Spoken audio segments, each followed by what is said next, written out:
There are lies that don't shout. They whisper. Whisper with gentle eyes. Whisper with a warm voice.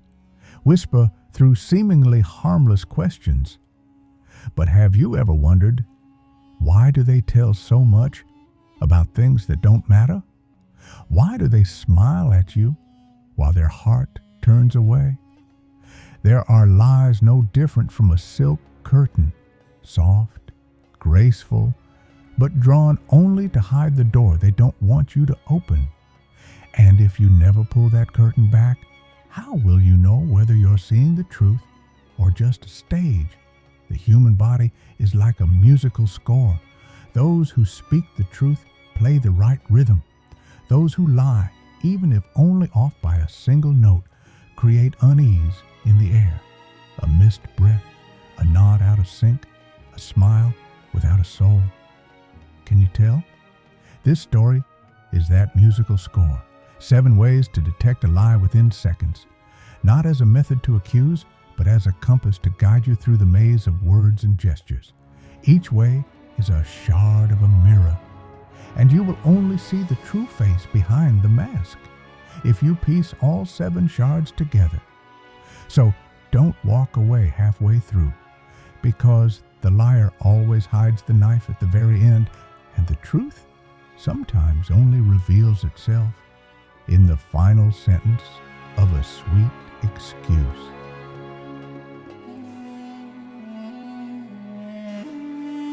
Method 1. Untruthful eyes.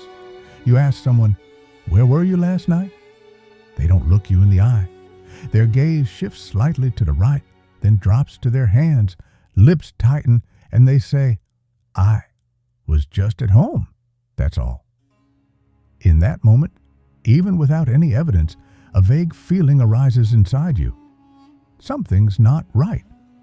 That is when the eyes speak louder than words. In neuroscience, the eyes are considered an extension of the brain. They react almost instantly to stress, deceit, or confusion. When someone lies, their brain must do 3 things at once: invent a fake story, control facial expressions, and calculate your reaction. This multitasking often leads to cognitive overload, and the eyes are usually the first to reveal it. Some common signs of untruthful eyes: they avoid eye contact, often glance to the right, associated with imaginative processes in the brain. Or conversely, they stare too long, unnaturally, as if forcing you to believe. Some people blink faster than usual, or their pupils slightly contract due to inattention. However, it's important to note, not everyone who avoids your eyes is lying. A shy person, someone with past psychological trauma, or someone feeling anxious may also avert eye contact. Some people with high-functioning autism can't maintain eye contact, even when telling the truth. Therefore, eye behavior isn't proof of guilt. It's just the first signal. We need to consider it alongside tone of voice, breathing rhythm, response patterns, and supporting behaviors. Let me tell you a story.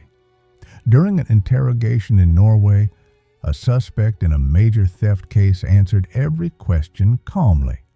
But whenever asked, "Did you see anyone suspicious around the crime scene?" his eyes repeatedly darted to the left and never met the investigator's gaze. After 40 minutes, the investigator said nothing more.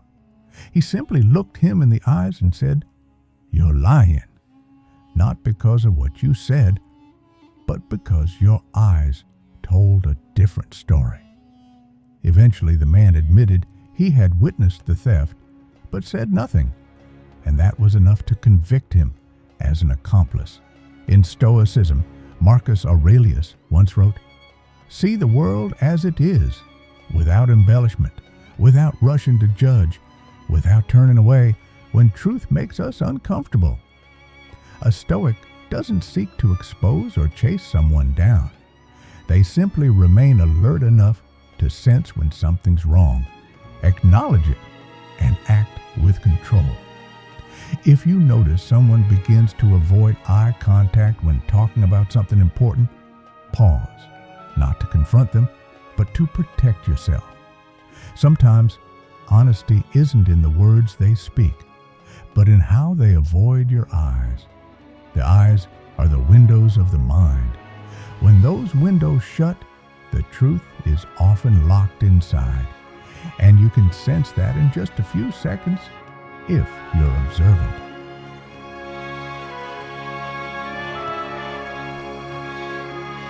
Method 2. Delay in response. When you ask someone, "Why didn't you reply to my message last night?" they don't answer right away. There's a pause, just long enough for you to feel something's off. They take a light breath, run their fingers through their hair, glance to the left, and then say, I went to bed early." That pause, seemingly minor, is actually one of the clearest signs of deception.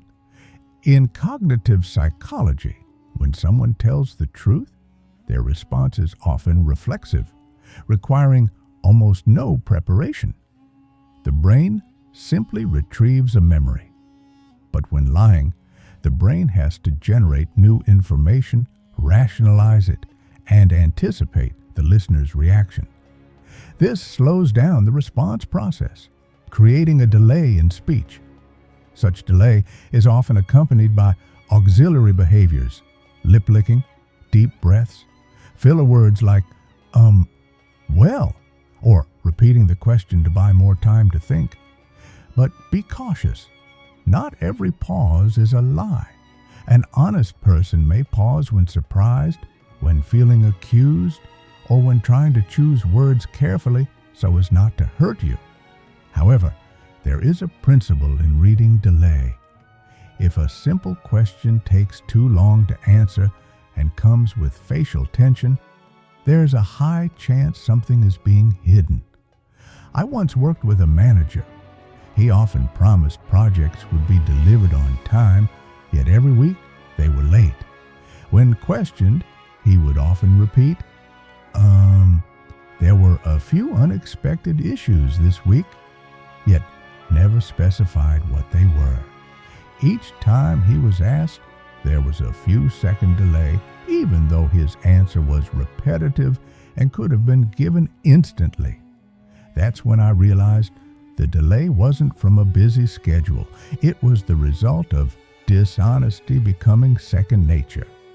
Stoicism teaches an honest person doesn't need to prepare their answer.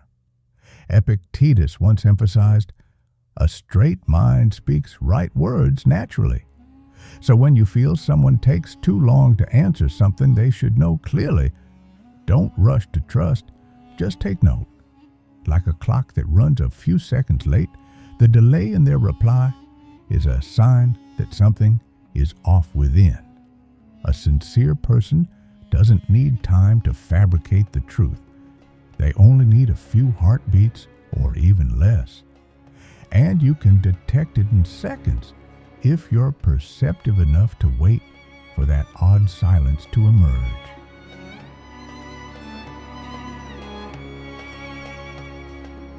Method 3. Mismatch between words and body language. You ask someone, "Do you love me?" And they answer, "Yes," but their head subtly shakes from side to side. A gesture that lasts only a split second, easy to miss, but your subconscious picks up that something feels off. The contradiction between spoken words and body movement is a crucial point in detecting a lie. In behavioral psychology, this is known as incongruence, a lack of synchrony. The human body has its own way of revealing the truth, no matter how carefully the words are prepared. When someone lies, the left brain, responsible for language and logic, tries to control speech, while the right brain, which governs emotions and micro-movements, cannot fully comply. The result, the words go one way, the body another. The clearest example is when someone says, "I'm not angry," yet their shoulders are tense, fists clenched, and they avoid eye contact, or they say, "I'm fine," but their tone lacks emphasis, eyes look dim, and their feet unconsciously point toward the exit. Liars often can't perfectly synchronize their speech, eye movement, hand gestures, head motion, and facial expressions. And if you observe closely, you'll notice those small asymmetries. Epictetus once said, "Nature gave us two signs to read the truth. One is speech, the other is gesture. When they don't align, the truth lies in the one unspoken." I learned this lesson during an interview with a senior candidate. He said, "I'm really interested in your company's culture." But throughout the conversation, his eyes kept glancing at his watch, and when we mentioned long-term commitment, he pressed his lips together. His words were smooth, but his body was retreating from the commitment. Later, I found out he had already accepted another offer and came only to polish his resume. Asynchronous gestures are often subtle, but if you stay calm and closely observe each reaction, the real picture will gradually unfold. As Marcus Aurelius wrote in Meditations, "The soul cannot hide itself completely. Through every glance, every movement, its nature reveals itself." So don't just listen to what they say. Listen to what their body is silently shouting, because sometimes the nod is fake, but the eyes never lie. And if you're attentive, you'll spot that misalignment in just a few seconds.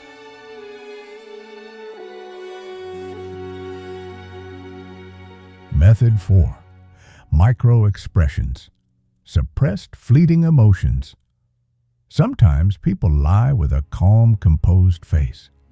But if you pay close attention for a fraction of a second, just about 1/25th of a second, their face might flash an expression completely opposite to what they just said. This is called a micro-expression. These tiny movements happen too fast to be consciously controlled, yet they still reveal the true emotions being suppressed. Someone might say, "I'm happy to see you succeed," but in that brief moment, the corner of their mouth turns downward and their eyes squint with jealousy. Or an employee caught cheating says, "I don't know anything," but their eyebrows momentarily lift in a flash of fear. Emotions like anger, contempt, sadness, or fear, if they appear only for a split second, are signals the observer's subconscious can catch, even if the conscious mind hasn't processed them yet. Paul Ekman, a pioneering psychologist in this field, identified 7 basic emotions that can briefly appear on the human face when someone tries to hide how they truly feel. Remarkably, these expressions are almost unaffected by culture, gender, or age. They are instinctive responses impossible to fake or learn. Seneca once wrote, "We can shut our mouths, but we cannot shut our moods. True emotions always find a crack to flow through." I recall a conversation with an old friend. He told me he kept in touch out of old friendship, but at the exact moment he said that, his eyes darted away quickly and his face flashed a fleeting look of boredom. I couldn't explain it right away, but deep down I knew that friendship had become just a polite habit, no longer something he truly valued. Micro-expressions are not easy to detect, but if you train yourself to observe someone's face when they answer simple questions, you'll gradually learn to distinguish genuine feelings from fake ones. Marcus Aurelius once emphasized, "The truth doesn't need time to be arranged. It bursts forth instantly like lightning in a storm." And within the swiftness of a micro-expression, you'll witness the truest moment, a truth revealed before it could be buried.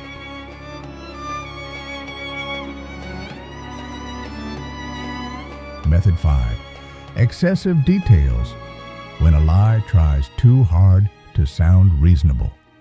A truthful person often responds briefly and concisely. They say what needs to be said, then stop. In contrast, someone who is lying tends to add too many details, as if trying to fill in the absence of truth with a fabricated, overly logical narrative. This is a subtle yet common sign.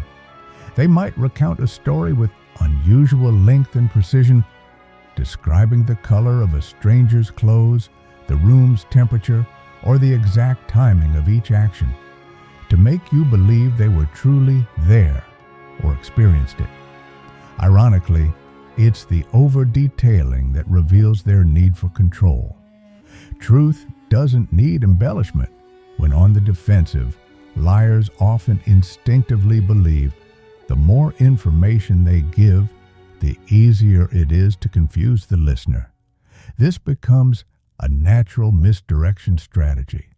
They may overload you with side stories, change topics quickly, or invoke third parties who aren't present, all to keep you occupied with surface facts and distract you from the original question.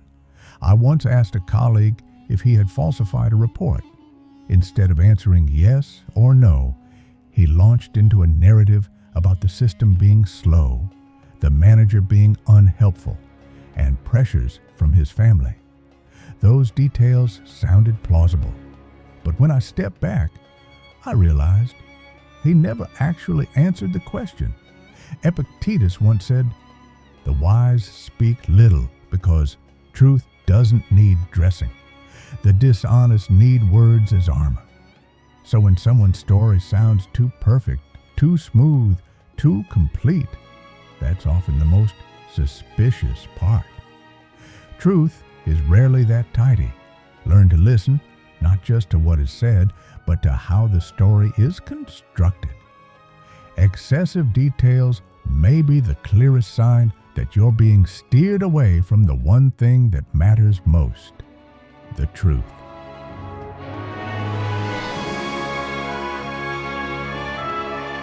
Method 6. When words and actions don't align. There's a simple truth we often forget.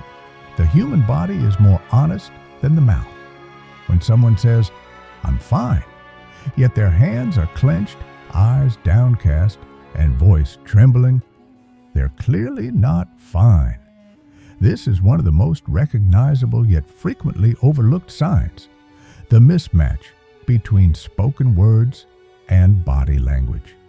We can train ourselves to lie, but it's extremely difficult to control facial expressions, tone, posture, and gestures all at once to fully match our words. And it's in this misalignment where the truth often leaks out.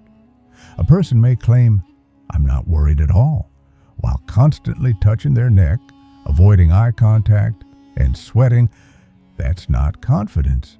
It's fear trying to hide. Another might say, "I trust you," but their eyes dart around and their body subtly turns away. The betrayal is already confirmed by the body before the sentence even finishes. Marcus Aurelius once wrote, "Don't listen to what people say about who they are. Watch how they act when no one is watching." Words are easily rehearsed, but behavior is almost always a raw reflex. In a public debate, I once witnessed a businessman deny all corruption charges with a smile, saying, "Everything is clear now," while nervously twisting a tissue, sweating across his forehead, and bouncing his foot under the table. When questioned further, he looked not at the person asking, but into the camera. I didn't need evidence. His body had already confessed. Seneca once said, "Truth doesn't tremble. Only those who hide it feel unrest." If you want to spot a lie, don't just listen with your ears. Watch with your eyes and trust your intuition. When words no longer align with actions, what remains is just an empty shell, one that will eventually crack.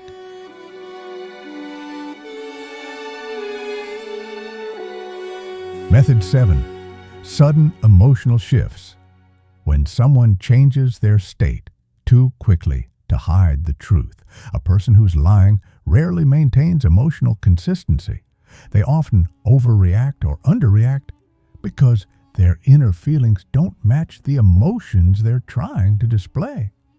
You might see someone smiling brightly, but their eyes look empty. Or someone speaking in a calm tone, yet their hands are clenched with tension. Sudden emotional shifts, especially from calmness to anger or from stress to excessive friendliness, are clear red flags. These aren't signs of sincerity, but rather self-defense mechanisms. I once asked a friend directly whether he had lied about a loan. He suddenly burst out laughing, then quickly switched to a soothing tone. "Oh, come on, why are you doubting me like that?" We're friends, aren't we? But I noticed the laughter was dry, short, and immediately followed by a list of unrelated explanations. His emotions weren't stable. Instead of answering, he diverted with fake cheerfulness. Marcus Aurelius once wrote, "Inconsistent behavior is the sign of a disturbed mind. A straight mind doesn't need to perform or shift to cover up." An honest person might be nervous or afraid, but their emotions unfold naturally, coherently. A liar, on the other hand, behaves like an actor, either changing emotional states too fast or holding one expression for too long. Both are signs of over-control. When you see someone reacting in a way that doesn't match the situation, or when their emotions switch like a flipped switch, pause. That might be the most revealing moment. Seneca emphasized, "A deceiver is someone who can't live truthfully with himself, and thus cannot live truthfully with others." If you find someone changing emotions like changing roles, don't rush to believe their words. Truth doesn't require rehearsal. And those who try too hard are often those hiding something. You can't stop others from lying, but you can choose not to be deceived. Seneca once said, "The wise do not chase the truth. They stand still and let the truth come to them." If you found value in what I shared, don't forget to subscribe, because sometimes just one video at the right moment can save you from a mistake that lasts a lifetime.